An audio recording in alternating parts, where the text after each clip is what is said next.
Hello, everyone. Good morning or good afternoon, wherever you happen to be. My name is Nathan Kutz, and I'm going to be sharing with you some thoughts on data-driven methods for learning governing equations or dynamical systems, ultimately with the goal of thinking about control and architectures in which machine learning can play a foundational role in understanding complex dynamical systems. Good morning or good afternoon, everyone. My name is Nathan Kutz, and I'm going to talk to you, I guess, through this virtual media about some of the work I've been doing on data-driven modeling of complex systems, in particular thinking about how we can take data and learn governing equations from them, parameterizations of the dynamics, as well as thinking about how to integrate that with standard control architectures.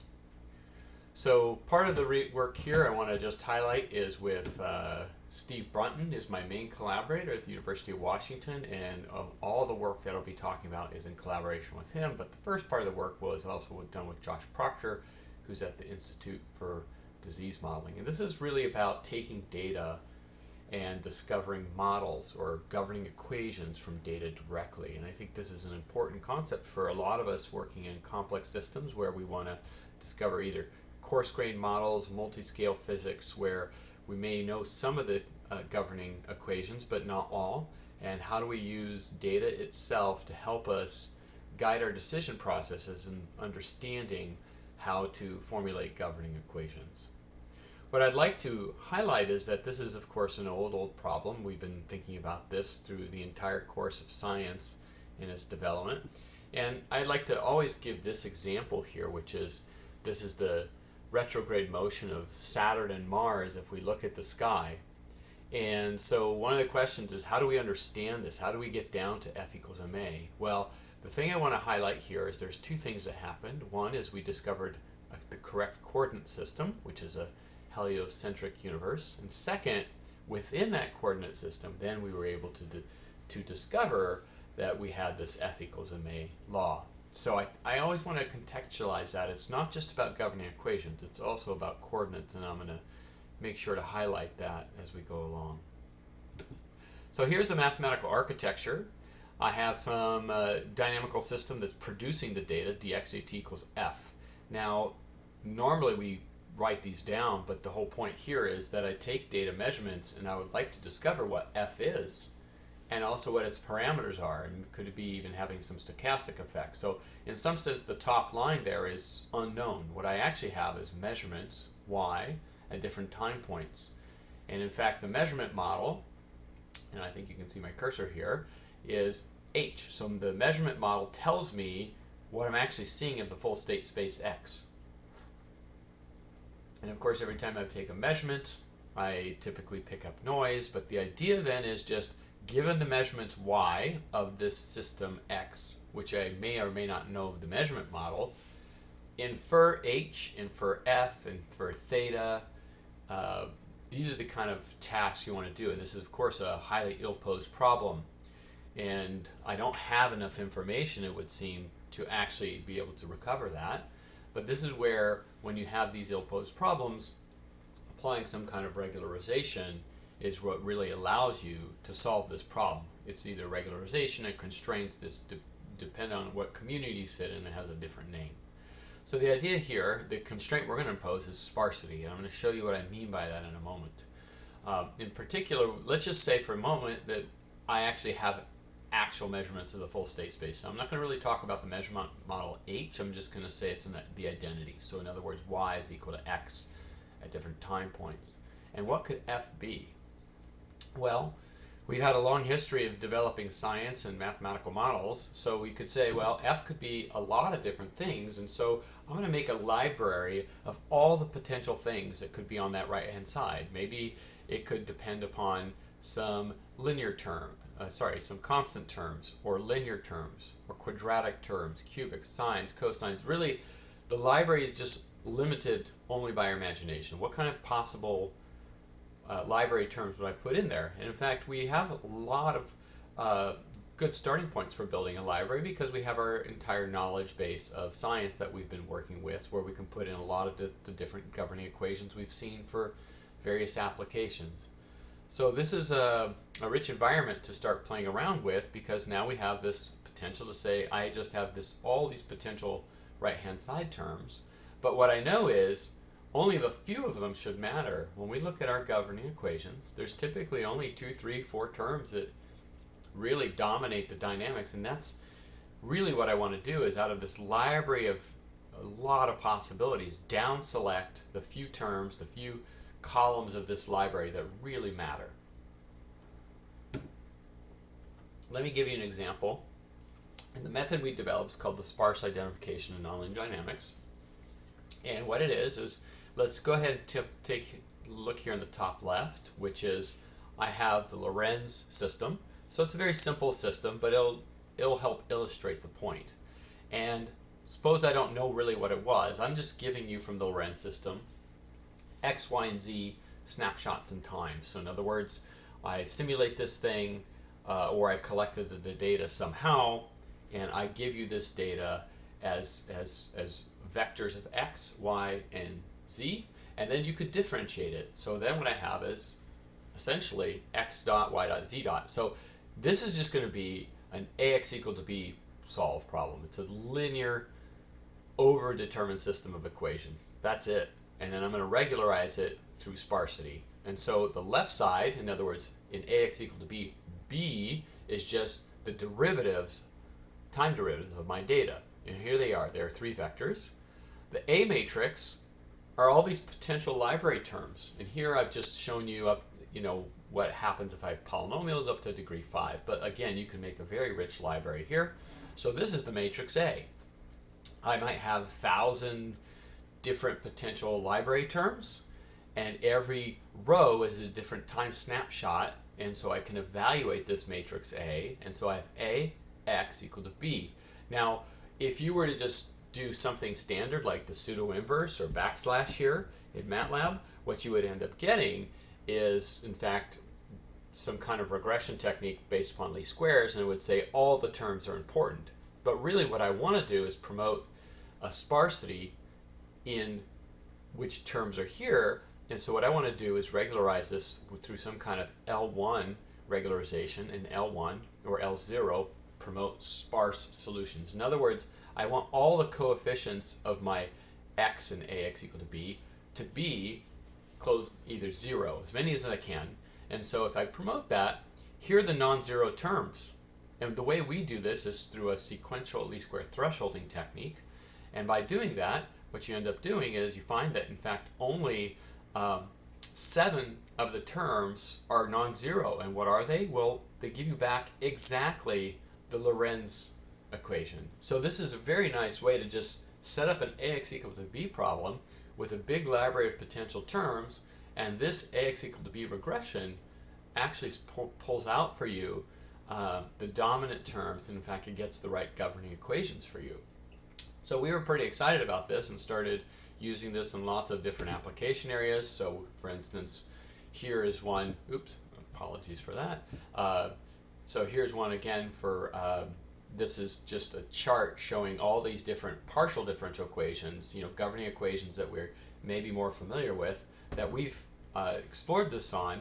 And you can see here from KdV, Berger, Schrodinger, nonlinear Schrodinger, Kuramoto-Shevchinski, reaction diffusion, and Navier-Stokes. Here are the governing equations. From data alone, we are able to discover these governing equations. So the most interesting maybe for you guys here is that the Navier-Stokes here, which is if I sample fluid flow from just sampling the fluid flow alone, I can discover Navier-Stokes. And we know that this is an equation that we typically derive by doing pillbox derivations of conservation of mass, momentum, things of this nature to get to the governing equations. And here it's just the data itself will get me to this. Let me also get you to a different angle on reduced order modeling, and so I call this identifying ROMs, or reduced order models, which is if I take flow around a cylinder, I can just measure the fluid flow itself directly to derive the Navier-Stokes, but I also could say, well, the dominant POD modes, so if you do your decomposition of the into low-rank feature spaces, you would do this through proper orthogonal decomposition and identify some POD modes. And so what you'd find is there's 3 dominant POD modes. And here they are. Here's the dominant POD modes for this fluid flow. And you could say, well, how about if I try to build a model in this low-rank subspace where I know all the physics is happening? So if you did that, and if you took the columns of V out of the SVD of the matrix that you decompose this fluid flow in, and you did the Cindy modeling regression, what you would end up with is the normal form dynamics shown here on the bottom left. And this set of governing equations was actually derived by Bert Nowak and others in 2003 as the sort of basically the Hopf bifurcation that dictated how this flow around the cylinder happened when you got the Hopf bifurcation that occurred from the vortex shedding. So this is a really nice way to actually identify then a reduced order model directly from just the same AX equal to B sparse regression framework. So this is a nice way to do physics discovery, and in some sense one of the things that you could argue, of course, is that, well, okay, fine, but the fact is I actually know quite a bit of physics already, and there's a lot about my system I know, so I'm really just trying to improve my models. And so this is where this idea of discrepancy modeling comes in, and we can use the same architecture here as before, which is now we're in this situation. If I looked at the model I have, I might have dx dt equals f, and my model simply isn't good enough to capture what the physics that I'm trying to model, and so I'm missing part of the physics. And so what I'd really like to do is discover the discrepancy, and that's this over here. But notice this is the same architecture I had before, except I know what f is, so this f can simply come to the left-hand side and be part of the b vector in the ax equal to b. So it's a trivial modification, and you still do the sparse regression. Now, where does this come in to play a role? It comes into cases like this. So let's take a look at this data here. This is a real system, double pendulum on a cart. And what I want to show you here is if I play this movie, what you're seeing here is stabilization of that pendulum, trying to stabilize this double pendulum into the upright position. The cart itself has a Platonic knowledge of the double pendulum system. In other words, it has a perfect model. There's no wind resistance, there is no friction, and it's a very hard system to stabilize. So one of the problems with this is that the model it has simply is not good enough to establish control. Once you start to learn the discrepancy coming from some of the frictional forces as it's moving around, as well as wind resistance, then here's the scenario that you have yourself in, which is having the ability of having an improved model, and especially with something that's so difficult to stabilize, then this thing can actually stabilize this pendulum in the upright position. And all this is making use of is this idea of building a discrepancy model. In other words, take the model I have, improve it. Now this is going to be, of course, I think very important in the future for things like the digital twin revolution, which is you can start thinking about having these emulators, coming in and starting to, for instance, simulate what would be happening on a factory floor, like for instance what this robot arm would be doing. The problem is with precision manufacturing, the Platonic idealized model on the left simply is not accurate enough to capture that robot on the right. So if you use this discrepancy modeling framework, you can create a bespoke model for every single robot in your factory line, which is just simply taking the Platonic model and improving it with a very, in an adaptive and specialized way for each different robot. And so I think this is kind of a nice way to use this discrepancy modeling as well as this discovery of governing equations. So you're using all the knowledge you have of physics and then just simply using a tool to help aid in guiding and improve what you have. All right, so everything I've talked about so far has to do with thinking about, looking at governing equations and assuming that what you've done is you've measured in some sense in the right coordinate system. Now what we mean by the right coordinate system, of course, is there's there could be alternative views of what that means, but what I'm going to start talking about a little bit is how do we think about actually taking measurements and embedding our physics in a good coordinate system. Now, to just illustrate this, I want to go back to a classic example out of fluid mechanics as well, which is Berger's equation, and this is for shock formation. And Berger's equation is given here on the top left. It's one of the first nonlinear PDEs that people start to look at to try to understand. So you have essentially a nonlinear advection term with a little bit of diffusion. So this nonlinear advection is what creates the shock structures, and this diffusion terms is what essentially regularizes the shock or prevents it from actually, having a discontinuity, but it actually, once you get a very sharp front forming, the diffusion takes over, and so you get dynamics of how it looks there on the bottom right.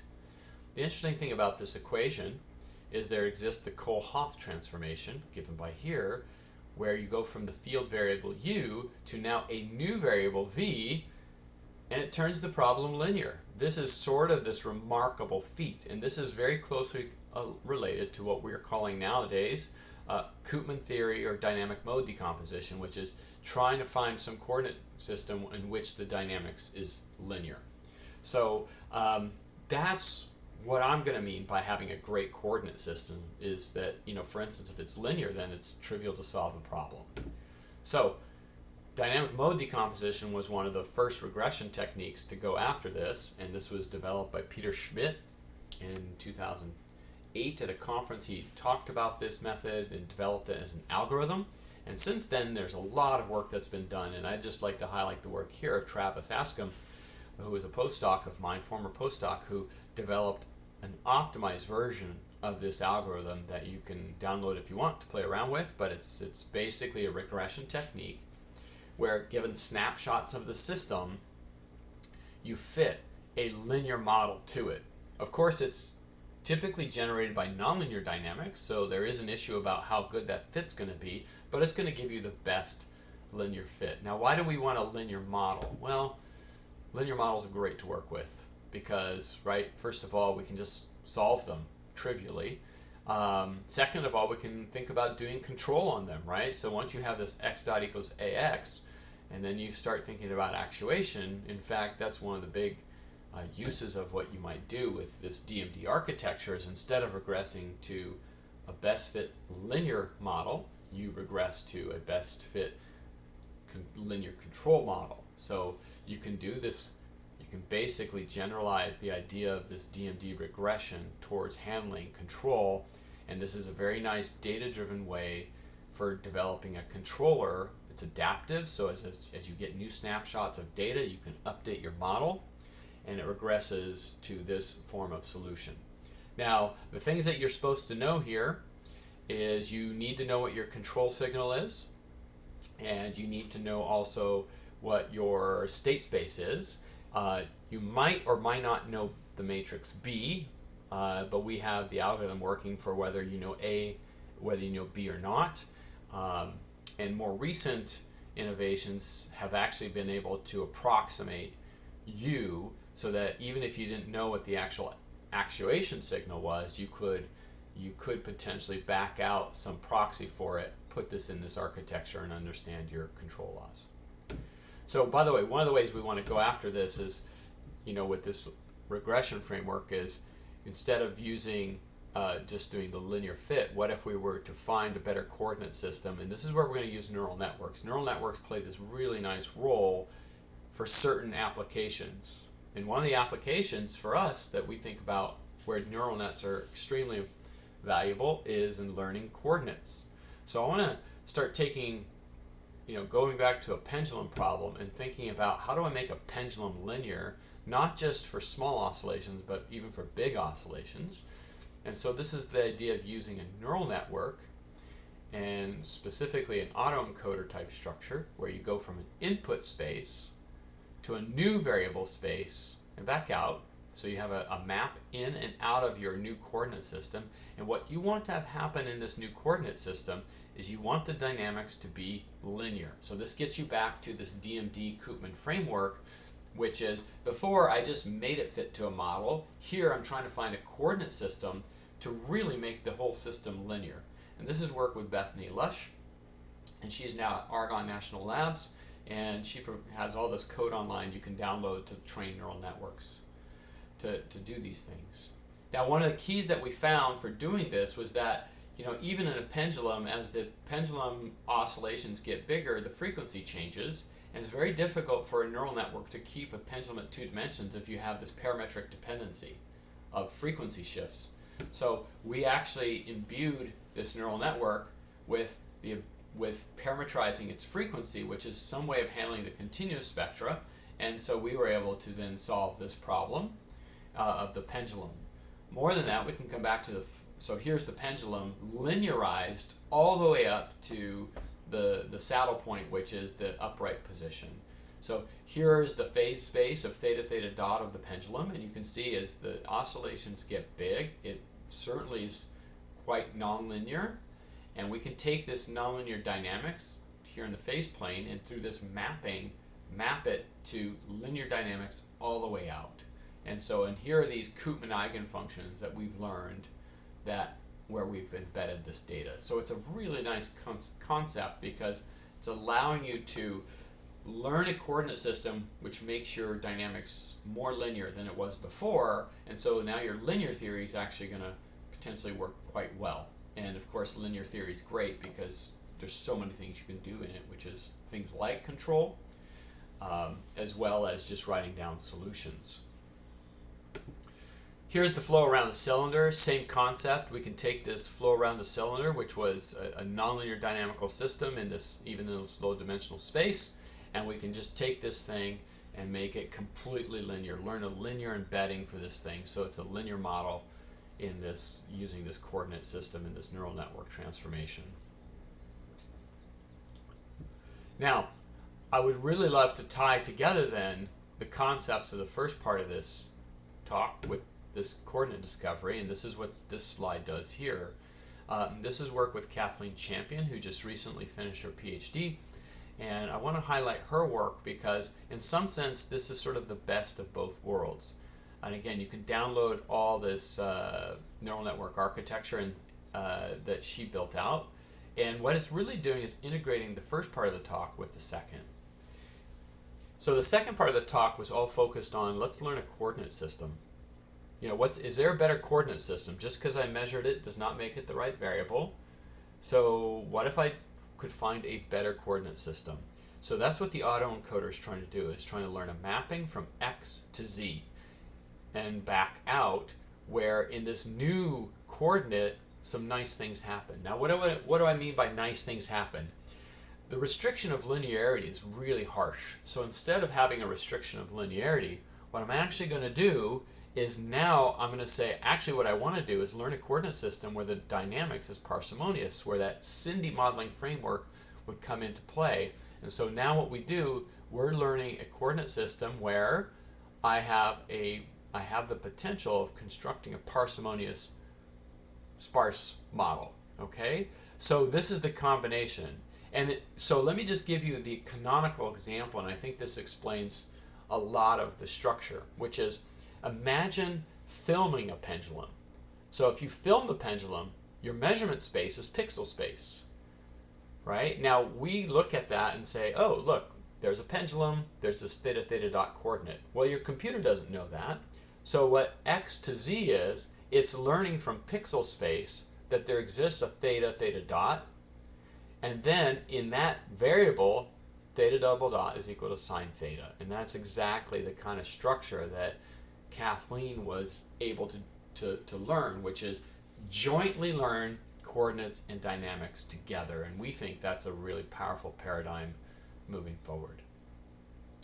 By the way, this whole Cindy architecture can be integrated with model predictive control, and I'm just going to simply point you to the reference there. And so it's a very powerful framework, modular. You can add in a lot of things like control, and that's basically, mostly what I wanted to talk about is to show you that there's a lot of different methodologies around here of finding nonlinear dynamics, linear dynamics, coordinates, and imbuing all of these models with control architectures as well. And so this is an emerging field. It's exciting. There's lots of fun and good work going on in it. And so I would just encourage you to follow up on some of this. And I hope you've enjoyed this talk in this weird COVID world we're living in. Thank you.